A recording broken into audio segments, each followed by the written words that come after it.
Allah sarki karina Malam Ali Swaga. Jama'a ku tsaya ku saurari jawabin Ali Swaga domin I have a lot to say akan abubuwan da ya faɗa, amma dai na ɗauki wannan kalmar wanda ya kamata ne magana akai. Ku saurara ku ci. Wallahi tun da nake a rayuwana in na taɓa sa ran cewa Kwankwaso ya san da ni, Allah tsina albarka. Ba ma wanne ne ya kawo ni ba jama'a duk ɗan midiya na Kano, duk waɗanda suke midiya na Kano, akwai wanda suka fili, akwai wanda suke yau da kullum ko da yaushe. Jama'a a ce wai sunana ne na farko, ni Ali Swaga sunana ne na farko, ni Ali Swaga sunana ne na farko. Ba ɗan Kano bane ni, ba a ni a Kano ba komai ba, kawai dai muna nuna gaskiya, amma ni ɗan Najeriya ne. Yau aka tsallake duk wasu 'yan midiya na birnin Kano, ina can ina shirme na ban ma san. Wato Malam Ali Swaga, da farko dai ina so ka sani Ali Swaga kai dan gwagwarmaya ne, kuma mutum ne wanda yake bawa gwagwarmaya lokacin sa.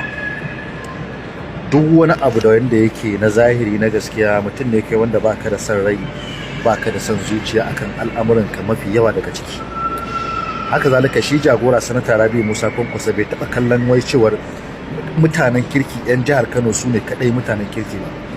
Haka jagora Sanata Rabi Musa Kwankwaso baya kallon cewar wai kai dan ba dan jihar Kano bane ba, wai 'yan midiya na jihar Kano ko kuma masoyansa na jihar Kano su ne farko. A'a, wallahi wani abu zai tasowa ma ya zama da cewar kai ne na farko. Haka tsarin jagora yake, baya kallon jihar Kano ita ce kadai jihar sa, yana kallon dukkanin arewacin Najeriya a matsayin jiha guda daya. Jagora Sanata Rabi Musa Kwankwaso dukkan mutumin da yake gwagwarmaya a wannan sabga, wallahi tallahi idan sana kansa, don mutum ne wanda yana so ya ga matasa. Akwai wata magana da muka yi da shi kwanaki, a cikin maganganun da yake faɗa akwai abubuwa da na ɗauka sosai wanda yake nuna ko yake tabbatar mana da cewa jagora Sanata Rabi Musa Kwankwaso duk abubuwan da yake yana yi ne domin talaka.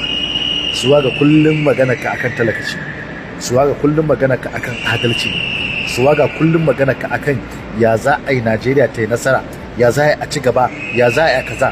Kuma kakan yi kwatance da Sanata Rabi Musa Kwankwaso duk da kasancewa ka ba dan siyasa ba, kakan nuna karamcinsa, kakan nuna qualities ɗinsa, kakan nuna muhimmancinsa akan al'umma na arewacin Najeriya, ta ya za su iya wato mara masa baya wajen ganin ya kai ga nasara. Sannan ka ce wai kai ba kowa ba, ha ba Ali Swaga, ai kai ne number 1. Muna alfahari da kai, mu yan arewacin Najeriya baki daya, ba magana ce ta jihar Kano ko Maiduguri ko Gombe ko Bauchi ko Katsina. A'a, shi mutumin kirki, dan gwagwarmaya, mutumin kirki ne. Mun ji daɗi, ni kaina da naje ambaci sunanka, wallahi tallahi Allah ne kaɗai ya san irin farin ciki da ni, saboda bai jagora ya karfafa wa mutane irin ka, irin ku, irin kowa ma gwiwa akan wannan sabga ta gwagwarmaya, ba karamin abu ne mai kyau ba. Ina maka fatan alkhairi Ali Swaga, ka sani jagora ba za ka ƙara fahimtar jagora ba sai ka raɓe shi, kuma ina tabbatar maka yanzu ne ka raɓe shi, saboda na farko yana kallon ka, na biyu ya san me kake yi, da haka sai ka ƙara ƙaimi wajen yin abin da ya dace, saboda ire-iren ku yake fata ya ga yana mu'amala da su, ire-iren ku yake fata ya ga cewa su ne a gaba. Don haka this is your time Ali Swaga. Wato injiniya Rabi Musa Kwankwaso duniya ne. Kwankwaso ba kyautan mota yi ba, gwamnati mota take bayarwa, amma sunansu ya kasa rufe sunan Kwankwaso. Mashina suke bayarwa sama da 1000, sunan ya kasa, sun kasa rufe sunan Kwankwaso. Sun ba da filaye sun fi 1000, sun kasa rufe sunan Kwankwaso. Yau Kwankwaso kawai cewa ya na gode muku yan gwagwarmaya, su Isa dan aljanna na gode muku. Yau gaba ɗaya jihar Kano gwamnati hankalinta ya tashi, sun kasa nutsuwa. Wato idan Allah ya yarda da al'amuran bawa, babu yadda za ka yi da shi, wallahi ba za ku iya rufe Kwankwaso ba. Ku jira lokacin Ubangiji. Yanzu in Kwankwaso a cikin arzikin da Allah ya masa ya ce yau zan raba mashina 1000 da mota 1000 ga 'yan gwagwarmaya, to ya za ku yi? Ai sunan kuma sai an daina ji gaba ɗaya a jihar Kano.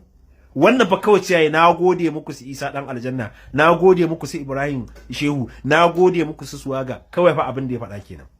'Yan gwagwarmaya lokaci yayi, mu ci gaba da gwagwarmaya.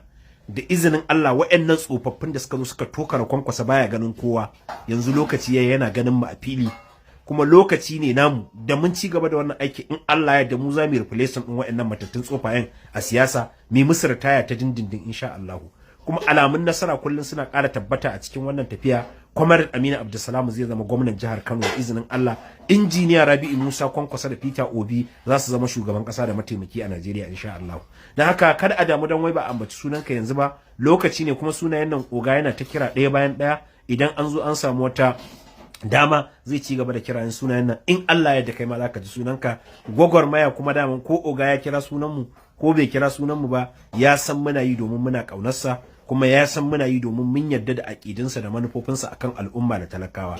Wannan yasa muke yi. Dan haka wanda bai ji sunansa bai haƙuri, lokaci kaɗan ne za a ji. Masu raba filaye da motoci, ku ci gaba raba filayenku da motocinku. Kwankwasa ba za ku iya ganin ƙarshen sa ba da izinin Allah, sai dai ku ga ƙarshen kanku da kanku.